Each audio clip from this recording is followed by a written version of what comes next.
Hey guys, welcome back to another Yoganuary how-to video. So today we are talking about Bakasana, crow pose.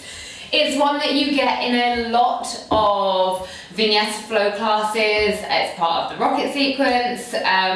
So if you've been to a lot of yoga classes, the likelihood is that you've tried or you can do this pose. It's probably one of the more, when I say beginner, it's not necessarily a beginner posture, but it's one of the most popular arm balances to put in more of a beginner's vinyasa flow class, which is why I want to talk to you about it. So to begin with, if you're with me on your mat at the moment, we're just going to make sure that our wrists are warmed up. So we did that wrist therapy in earlier on this week. We're just going to work through a few little rocks, forwards and backwards, just switching the arms and the wrists around, just working through all directions, padding it out, just trying to warm those wrists up. Okay, so step by step. So obviously if you can already do Bakasana, then these first tips might not be for you, but I'm going to start from the very beginning. So we're going to place our foundations down, foundations being our hands, spreading through the fingers. So this is where all of your weight is going to be when we get up into our Bakasana. So you want to really have as spread fingers as you can, because we want to make that foundation as wide as possible. So coming up onto the toes, and we're just going to be here in a squat position. And for the time being, we're just going to work just rocking forward, so you can get a little bit of a feel for the sort of pressure that's going to be going through the wrists. And as you come forward, probably feeling the fingers really want to root down into the mat. So we're just rocking here forwards and backwards a few times. So coming on to the actual pose, we're going to lift the hips up. So obviously not everyone's going to be able to lift the hips up super high, but if you can lift them slightly with the legs bent, and then we're going to, coming into an easy low Bakasana, we're going to try to put the knee into the armpit, if we can, keeping the arms nice and bent. And so our shin is on top of our arm. And then I'm just going to rock forwards, not taking the feet off just yet. Just rocking forwards, working with that position there.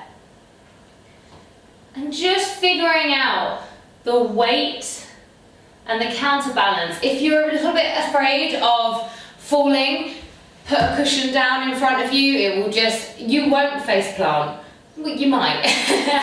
We've all done it, don't worry. But if you just put a cushion down there, at least it will stop you from kind of worrying about it too much. So this time when we come into our setup, we're going to put our knees into the armpits as close as we can, the shins onto the backs of the arms, and then just one by one, we're going to lift one foot, then the other, and then we're just going to pick it up a few times. Just working through and feeling how much pressure is going onto the backs of the arms and then therefore coming down into the hands. I think it's really important that we learn about the body weight and where it is aligned and where it's going to be pressing down, because to keep us balanced, we're going to have to work with counterweight. So we're going to have to send our shoulders forwards and our hips high to be able to allow for the feet to come off the mat.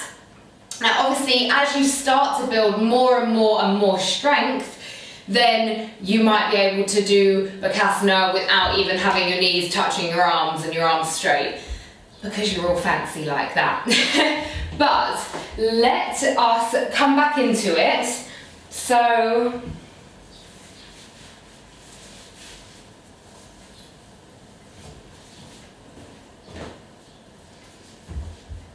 as you can see, I've stripped off, I got a bit warm.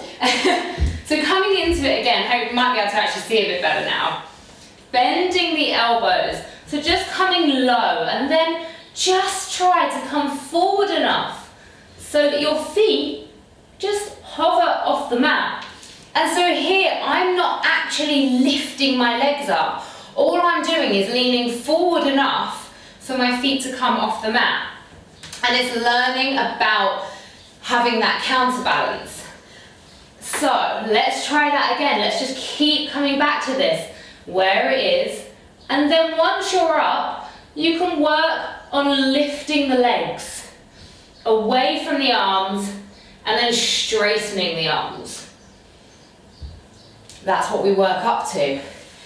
So that's kind of broken it down into stages. So many yoga postures are going to help with your strength. All of your vinyasas, all coming through high plank, coming down through chaturanga, they're all going to help with strengthening for this. A lot of the time, Bakasana, actually people can't do it because of the fear of falling, because it's quite scary coming forwards. So that's why I recommend having a cushion down there.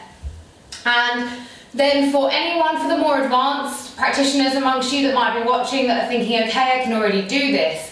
If you can do it with bent arms, then you want to be working to getting your arms straight. And I'll show you how you can do that from the bent arm position.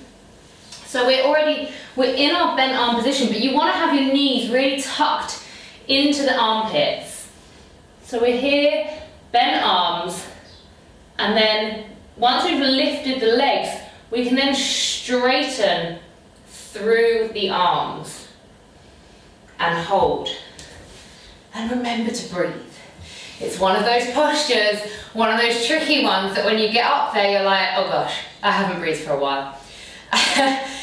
And another one for anyone actually, once you can get up there, if you are trying to work on the strength of the balance and the strength of the posture, try to set yourself a timer and hold it for 30 seconds to a minute.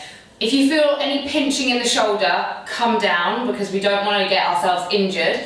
Make sure we're always doing our wrist therapy. But yeah, so holding it for a longer period of time will really help work on the strength to hold that posture, and then to hopefully be able to get those knees off of the arms, which I haven't quite mastered yet, so I'll let you know about that one when I do. But hopefully that's been really helpful for you. I will show you one more time, just in case you want to see how I get into it.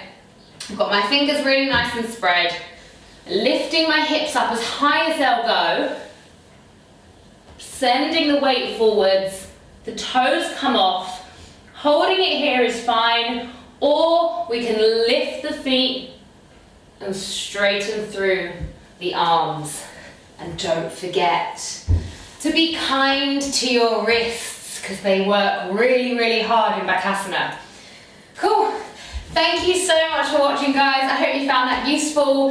As always, any questions I will answer below, and we'll link to mats and clothes and things like that.